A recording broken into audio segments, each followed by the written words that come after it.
Hello everyone, this is Nintenjoe, your homeboy, and this is the first episode of Swag Snag. If you like what you see, please subscribe, become a friend, or something. Share the video, like the video, you know, all that YouTube-y stuff. So please enjoy this poorly made video.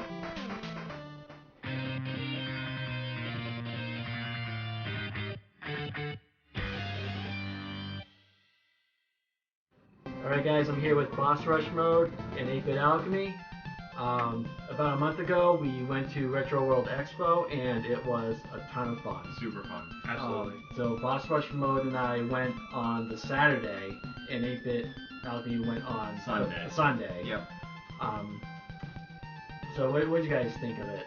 Awesome. Yeah, it was a lot of fun. Yeah. It was a really fun, just easy to go to convention, not expensive, and lots of people there with a lot of games and a lot of stuff to see. Like, it was a great time. Yeah, absolutely. Yep. Met a few people, and yeah, we got to be in someone's video. Yeah. Boss Rush Mode, in Bit Alchemy's arm. Yeah, part of my arm actually. We're all in it. So we're going to show you what we got at Retro World Expo.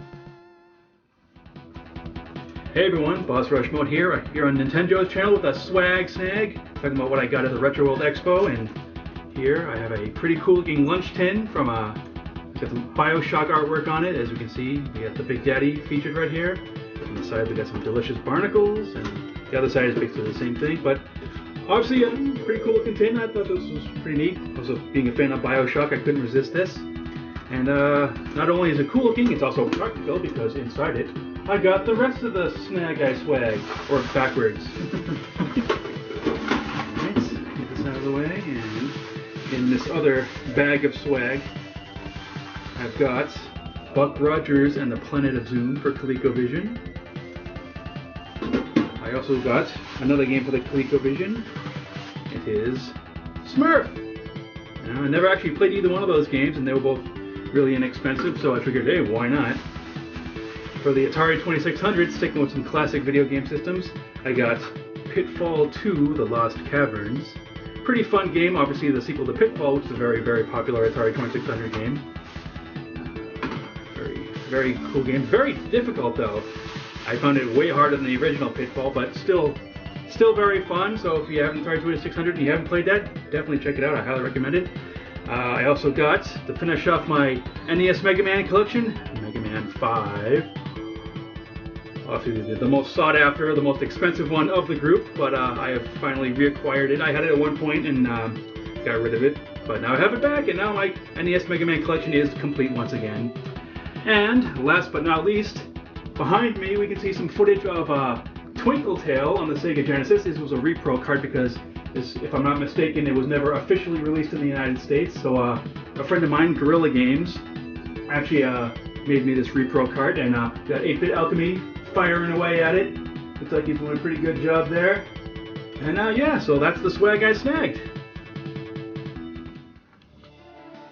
Hey guys, how's it going? This is 8-Bit Alchemy, and I am bringing you the swag that I snagged at Retro World Expo. So first up, I have a pin that is from Stop Skeletons from Fighting. It is a pin done by Fangamer. They do a lot of really great merchandise, a lot of t-shirts and pins and other kind of collectibles. And I was able to see Derek from Stop Skeletons from Fighting do a panel at Retro World about the e-reader and how it's just like a weird and quirky little, peripheral that kind of can do a lot. So I got to talk to him for a while. Had a pretty good experience with him and wanted to support the channel. I wanted to, pick up a pin. So I picked this up, and it's really honestly super nice. It's a nice metal pin, and it's got, detailing on it and stuff, nice raised edges. It's quality stuff. So that was cool. And then the other thing that I'm really excited about, I got a game for the Nintendo GameCube called Geist, which you can see on the TV behind us.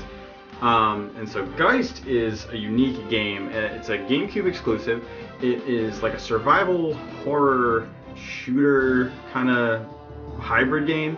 But basically the main mechanic of the game is you are able to possess different objects and different animals in the environment. The game starts out pretty normally. It's just like a shoot 'em up to begin with, like a first-person shooter like GoldenEye, and then it kind of changes after the first level, and your spirit gets ripped out of your body, and you are able to possess all sorts of various things in the environment in order to solve puzzles. So you might need to possess like a rat in order to crawl through a tunnel, or possess like a phone to ring and scare a guard so that you can possess the guard and go about the level with a gun or something like that, or gain access to like a locked door. And there's a lot of different kind of variety in the gameplay. Certain levels are more focused on shooting and fighting, and other levels are more puzzle based. There are boss fights in the game that are actually pretty challenging, and they make use of some of the different mechanics in the game too. But really, it's just a super unique game that only exists on the GameCube. So I really wanted to track it down, and I was able to pick it up for $20. So honestly, it wasn't bad at all. So yeah, that was probably my proudest swag that I snagged. But yeah, that's everything that I got at Retro World Expo. So thanks. Hey guys, this is Nintenjoe, and this is the swag that I snagged. So, one of the first things I got at Retro World Expo is this really cute picture of Mega Man throwing lemons at Cutman. When life gives you crap, throw lemons at Cutman. So, I got this from the very nice people at nightshiftcomics.com. So I'll leave a link in the description below so you guys can check them out. We've got some really cool stuff. And the next game I got, not the best game, but still fun and still cheap. So I picked up RC Pro-Am. Why the heck not? I mean, it's cheap enough. It's a fun game. Kind of monotonous after a while, but whatever. Next games that I got.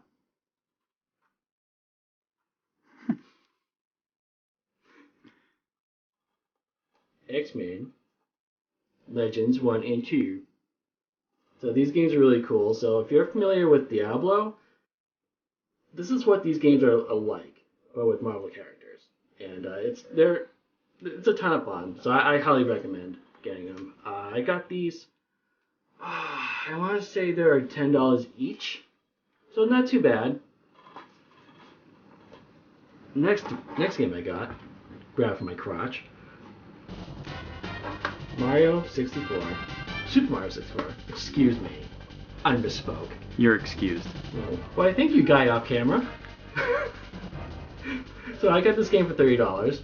Price tag. Easily one of the best games on the N64, right next to Star Fox 64. I would throw in Zelda, but Star Fox is better, in my opinion. So yeah, awesome game. So, cool little story with these games.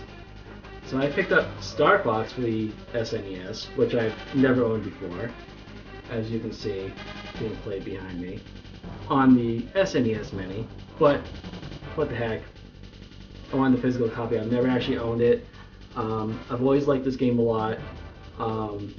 It was $13, and all I had was a $20 bill, and I didn't want the guy to worry about giving me change. So I'm like looking through all this stuff, and he didn't have anything that would equal up to $20.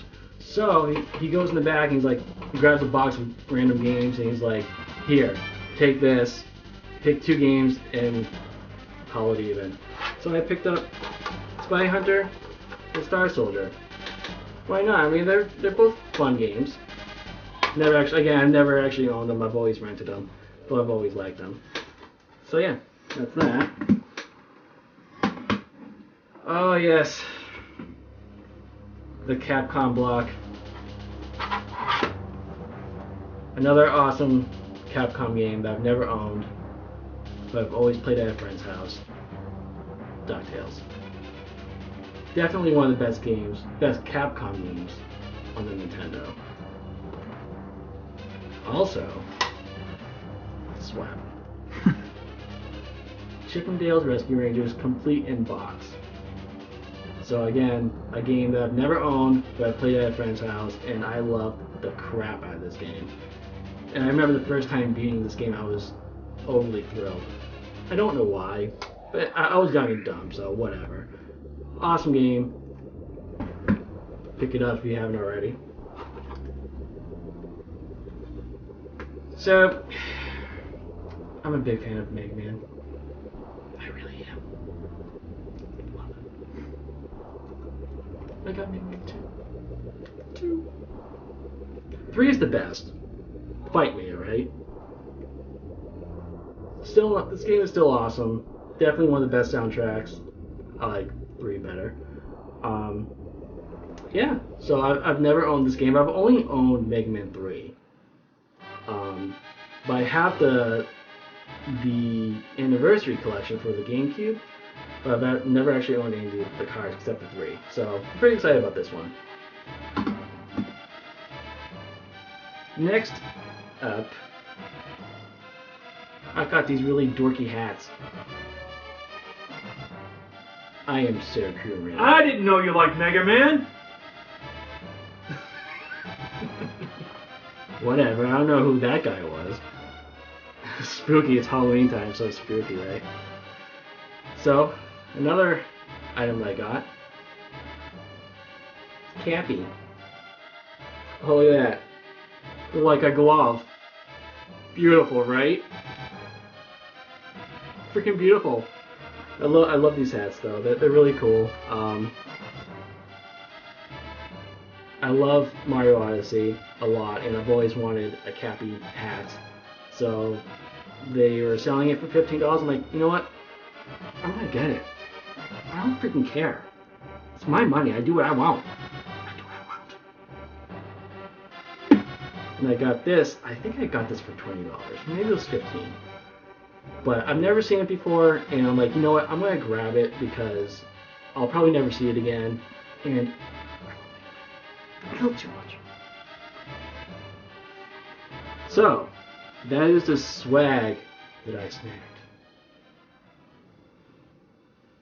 Alright guys, so that was our swag that we snagged at Retro World Expo. So there was also a few other things that we saw there that we didn't mention earlier. There was this really cool Pong game. It was all like, it was like a tabletop game. We have it. We have it. It's we'll in show here. it. We'll show you. We have a picture of it. We don't actually have I the Pong can't table. find it, but it's in here. Just you wait. Yeah, it's basically like a Pong table where a person could sit on each end, and it wasn't like a digital display. It was actually like, you know, physical paddles and like a physical cue ball that like must have run on magnets or something. It was very cool. Yeah, it looked so awesome to see. Oh, yeah, it was just essentially the game come to life. Like it was just a perfect recreation of Pong with physical materials and stuff. It was super cool. Yeah. And you can buy it. And like the whole day Saturday when Nintenjoe and I were there, we never once saw it not being occupied by 2 people playing it. Not even for a second. Yeah, same on Sunday. I didn't even get a chance to try it because it was so busy. Yeah, and it was basically, you know, you win, you stay. You know, and it just kept going the whole weekend apparently. Yep. So it was pretty cool. That was really cool to see. Especially, you know, younger kids playing. Oh it, yeah, too. people of all ages were sitting down playing this thing. Pong never gets old, guys. It is. Yeah, It's crazy, timeless. but it is timeless timeless. classic. For a simple game, it's very timeless. It is. Right. It's so easy to understand. Yeah. You know. So, one of the other things that I got for free, Our reference a material. reference material, right here. So, Old School Gamer Magazine, the guy came up to us, or actually we walked by, and was like, hey, you want a free copy of this really cool magazine? I'm like, why the hell not? It's free. It is. For the right price, I'll buy anything for free, right? Darn tootin'. Oh yes, so cool. It's a really cool magazine. There's a lot of neat stuff in there. Really neat stuff. They show like, you know, the Pong, obviously. Collector's edition of Holy Diver from the NES. Yeah, Because which is who awesome. doesn't want that? And It's also, amazing. also the Polymega. Another cool. When is that coming out? The Holy I Diver? have no idea. Because it sounds really neat in theory, like a modular, you know, kind of all-in-one box that you just buy different pieces for to play the different consoles. But feel like it might get kind of costly after a while. Yes. Especially with how many options we have currently for things like NES Mini, SNES Mini. And another thing too, like So- I'm not sure like if it comes with the modular. Like if you- they're gonna like release like certain ones, like okay, well I want the one with the NES modular to start off with, Right. or do you just buy the system itself and then buy whatever you want later on? And Right. I think they released the price. I don't recall how much they It were. would be nice if it came with at least one module, should- so I that you think can it have should. something to do with I it. kind of wonder if each module is like individually like, you know, usable like on its own. That would. That way you could just. Kind of interesting, yeah. Hmm. Because then you could just like. Well, then I guess it would kind of defeat the purpose of the. But having the thing, having the. Are you able to actual plug like control. more than one on top of each other, No. like the 32X? No, it's, Oh, it's so just that's one thing. okay. So the ad makes it look like it's like a tower, but really it's just you kind of decide Yeah, which it's just one show, you want to yeah, plug it in. just shows you like. It's a really neat concept. Yeah. Like it's a really like sleek, modern way to condense your retro gaming. But Right. you know, Right. remains to be seen.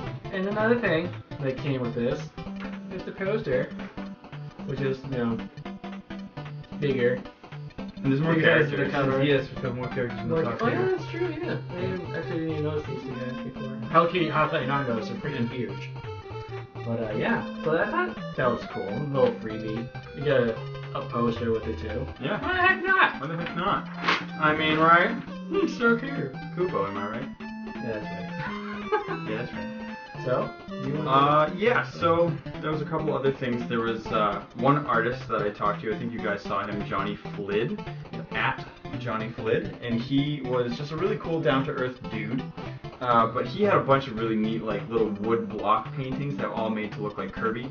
So they were all like these different mosaics and different patterns and stuff, but they had the little Kirby eyes on them. So it was just like a really neat, nerdy little art project Yeah. that you can just kind of bang out a bunch of them, and like they look great. You know? Yeah, And I wish I had bought one. I know. They're really cool. I feel the same way. I was like, oh man, you know, I was just trying to like cover the show floor and see as much as I could, and I was like, I don't want to plunk down money on the first, like, you know, one of the first booths I see, but I kind of do wish that I had got one. But yeah, Johnny Flid was a really cool guy. I wanted to just give him a shout out. And then the other thing that I thought was kind of neat was there was a few indie games that were at Retro World Expo. We had this game, Depths of Sanity, which I guess you could think of as Underwater Blaster Master. It's Or the Blaster Master Level 5 Extended. right. It's Blaster Master Level 5 DX, Director's Cut. And it's by Bomb Shelter Games. You can find them on Twitter at bomb_shelter. And I didn't get to play. Kings of the Underground scene. Yes, I didn't get to play the game myself, but my friend who I went with was playing it a little bit, and it seemed cool. They said that it's still in early development, and they're trying to work towards it coming out next year. But I mean, you could tell. yeah, It's it really, clearly, really stages. it clearly was like alpha and stuff like that. But the Yeah. fact that they brought it out there and tried to get it in front of people, that's cool. And I didn't expect that. That's the way to do it too. You gotta like advertise and just Just put the your feelers stuff out there. Yeah, exactly. Like, For this sure. is we're working on this. Play it. Let us know what you think, and then we'll work out the kinks and whatever. I think that's the way to go. Yeah, for sure. absolutely. So that game was neat, and talk to those guys. So if you're interested in that kind of game, just check it out on Steam. You can find Depths of Sanity and add it to your wish list. They said that was a good way to give them kind of a little bit of a boost to keep it going. Right. I didn't take a card for this game, but there was a game, Abixis, Yes. and it kind of just looked like Gargoyle's Quest, but you played as Cthulhu. Which Which I is mean, neat. sure, Yeah. whatever. Cthulhu's Yeah. got wings, he could totally fit the bill, but he was Yeah. just like this cute little chibi-fied Cthulhu guy, and you kind of go through the different levels, and it was pretty cool. I mean, I didn't get to play it. There was a lot of people actually standing there when I went over. It might have been because of the Morrigan cosplay. Oh, I missed the Morrigan cosplay. That wasn't at the booth when I was there. Oh, you missed it, for Oh, sure. man, I was too busy. I'll just say it was a very good cosplay. Yeah, I guess she wasn't there on Sunday. Yeah, Abixis was another really cool one. I don't really know too much about that. I'm sorry. I wish I had the card or more information, but we can find it. We'll put it in the link below. You'll find it. It'll be perfect. That'd be cool. It'll be very cool. That'd be so cool. Very cool. So, Check it out. Yeah, check it out. Sure. So what else was there? Oh, they had bands. They had live bands there. Yes, they did. One of the bands that we saw, forget who it was. It was the very first band playing. They didn't dress up or anything. They were just playing like not like your typical like metal covers of video game music, which I'm kind of bored with. Right, it's very this done point. to death. Yeah. I mean, you know, we love metal, but like it's kind of like overdone. Yeah. I think it was like a rock. It was like more like a rock thing, and they're really cool. I'll have to like go back and check out who they were, and I'll just put a link down in the description. Yeah, there was a band on Sunday, and they were like a Smash Brothers themed band. They're like a thrash, something thrash. Oh, Super Thrash Brothers. Super thrash. Yes. Hey, look at us using different pieces of our brain and Yes. figuring this out. Yes. Yeah, Super Thrash We Brothers. put our heads together. Yeah, they were awesome. Like, they honestly had really, really good playing ability. Like, I was so impressed with the quality of the sound for, like, the live setup there, and, I mean, they were awesome musicians, but I couldn't find any of their stuff online outside of a couple of live videos on YouTube. So, Super Thrash Brothers, if you're watching this, hit us up. Let us know where to find your music, because you're awesome, and I would listen to it. But you're probably not. But you might. But you might. You never know. If I don't say it, you'll never You never know, right? So yeah, so we had a really good time at Retro World Expo. I definitely want to go again. Yeah. Next year. Hopefully we'll have the entire Retro World crew together. Yeah, we gotta get Parasite Steve to go. Yes, Definitely do. Yes, so yeah. So that's it. So this is Nintenjoe with Boss Rush Mode and Bit Alchemy. You should check out their channels too. I'll put a link in there in the description below. Yeah, so like, subscribe, share if you like this video. Whatever. Do all the things. Just do it, yeah. You know how to YouTube. Do Just- the YouTube thing. just Be YouTube. crew. Just be Terry Crew. Just be true as fur. That's all. That's all. Be crew. So I hope you guys enjoyed that wacky video, if you want to call it wacky. Whatever. I hope you guys enjoyed it. So please like, subscribe, share, or not. It's really up to you. I'm just doing this for fun, so have a good one.